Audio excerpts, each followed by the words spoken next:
செடி முளைச்ச மண்ணுக்காது பிரசவந்தான் உன்னை பேர துடி துடிச்ச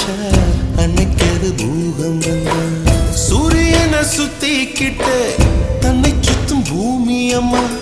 பெத்தெடுத்த பிள்ளையை சுத்தி பித்து கொள்ளும் தாய்மை அம்மா கர்ப்பத்தில் நெளிந்த உன்னை நுட்பமாய் தொட்டு ரசிப்பா பேதை போல அவள் இருப்பா மேதையாய் உன்னை வளர்ப்பா என்ன வேண்டும்